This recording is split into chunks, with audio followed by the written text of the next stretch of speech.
Hi friends, welcome back to our channel. నేను మీ మాధురి. ఎలా ఉన్నారండి? అందరు బాగున్నారా?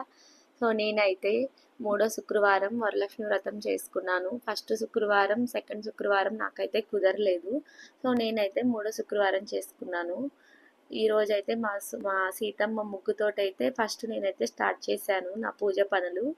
ఫస్ట్ ముగ్గు వేసినదనమాట తను. నేనైతే ఒక క్లిప్ తీసుకున్నాను. చాలా బాగా వేస్తుంది ముగ్గులైతేను. సో నాకు ముగ్గులు ఒక రెండో మూడో వచ్చు. ఎంత తిప్పి తిప్పి ఆ 2-3 ముగ్గులే వేసేదాన్ని అనమాట. సో నాకు ఎందుకో నచ్చక తనని పెట్టుకున్నానమాట. సో నాకు తను చేసే పన్నీళ్ళు అన్నిట్లో కల్లా తను వేసే ముగ్గులు అంటే నాకు చాలా ఇష్టం. సో నాకు తను ఓన్లీ స్టెప్స్ క్లీన్ చేసి ఇట్లా ముగ్గులు అయితే వేస్తుంటుంది. సో చూసారు కదా ఎంత చక్కగా వేసిందో మా సీతమ్మ ముగ్గు అయితే మాత్రం. ఇంకా మంచి మంచి ముగ్గులు వేస్తుంది చాలా పెద్దగాను.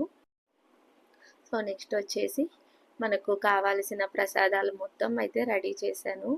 సో నేనైతే పులిహోర చేసి పులిహోర పులుసు ఉడకబెట్టి ఉంచేసి పులిహోర అయితే చేశాను.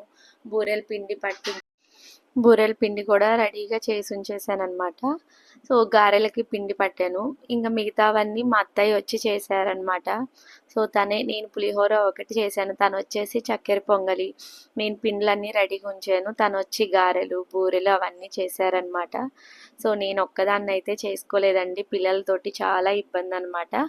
నేను కొన్ని చేసి ఉంచేసాను, తను వచ్చేసి మిగతా పని అయితే చేశారు మా అత్తయ్య.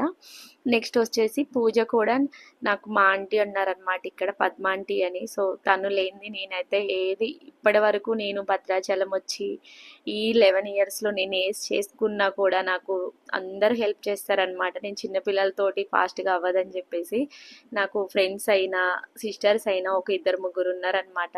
సో వాళ్ళు కూడా వచ్చి నాకైతే బాగా హెల్ప్ చేస్తారు. వాళ్ళందరూ కలిసి నాకైతే హెల్ప్ చేశారు. వాళ్ళందరి హెల్ప్ తోటి చాలా ఈజీగా ఫాస్ట్గా చాలా మనశ్శాంతిగా నేనైతే పూజ చేసుకోగలిగాను. సో నెక్స్ట్ ఇదంతా నేను చేసిన ప్రాసెస్ అనమాట. ఫస్ట్ పులిహోరకైతే పులుసు అయితే ఉడకబెట్టేసాను. ఇది ఉడికిన తర్వాత నెక్స్ట్ వచ్చేసి మనకు బూరెల పిండి గారెల పిండి ఇవన్నీ అయితే నేను పులిహోర పిండి మనకు పట్టిన దాంట్లో పులిహోర గుజ్జులో కొంచెం బెల్లం, కొంచెం మెంతులు, ఆవాలు పొడి ఉంటుంది కదా, అది కూడా ఒక స్పూన్ అయితే వేసాను. సో నెక్స్ట్ ఇది వచ్చేసి మనకు బూరెల పిండి అనమాట. సో నేను బూరెల పిండి పై పిండిలో కొంచెం ఇడ్లీ రవ్వ వేసాను, మనకు మంచిగా బాగా వస్తాయి అని చెప్పేసి నేనైతే కొంచెం ఇడ్లీ రవ్వ కూడా వేస్తాను. నెక్స్ట్ ఇది వచ్చేసి పులిహోర అనమాట. సో నేను పులిహోర పులుసు ఒక్కటి ముందు రోజు నైటే నేను చేసి పెట్టుకున్నాను. సో ముందు రోజు నైట్ ఇది ఒకటి, బూరెల పిండి ఒకటి నేను ముందు రోజు నైటే చేసి పెట్టాను. సో మిగతాయి మొత్తం మార్నింగ్ చేశాను. మార్నింగ్ అయితే పులిహోర మాత్రం ఫస్ట్ చేసేసి మనకు దేవుడికి నైవేద్యం తీసేసి నెక్స్ట్ పిల్లల స్కూల్కి అయితే పంపించేశాను. చాలా ప్రశాంతంగా ఈజీగా ఫాస్ట్గా అయితే చేసుకోగలిగాను అనమాట. సో ఇది అనమాట నా పూజా విధానం నేను చేసుకున్నదైతే.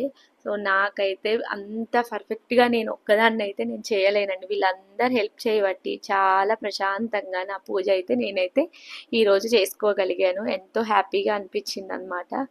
సో తలా ఒక చెయ్యి వేసి మాట్లాడుకుంటూ చేస్తే అది కూడా ఒక హ్యాపీ కదా మన పనులైతే. సో పనులన్నీ అయితే ఇలా చేసుకొని మేము రెడీగా ఉంటే ఆంటీ వచ్చేసి పూజ అయితే చేసి ఇచ్చేసారనమాట. సో 1 అవర్ 1.5 అవర్ వరకు ఆంటీ అయితే అన్నీ చేయించేశారు. నేనైతే నా వరలక్ష్మి వ్రతాన్ని ఇలా చేసుకున్నాను. సో మీకు కానీ వీడియో నచ్చితే లైక్ చేయండి, షేర్ చేయండి, సబ్స్క్రైబ్ చేయండి. సో నేను పూజ ఎలా చేసుకున్నాను ఏంటి అనేది మీకు ఇంకొక వీడియోలో చూపిస్తాను. సో ఈ డెకరేషన్ అంతా నా ఫ్రెండ్స్ అని చెప్పా కదా, సో తనే చేసింది. తను మా సిస్టరు ఫ్రెండు అన్నీ అనమాట. సో ఈ డెకరేషన్ మొత్తం తనే చేసిన దగ్గరుండి నేను కొన్ని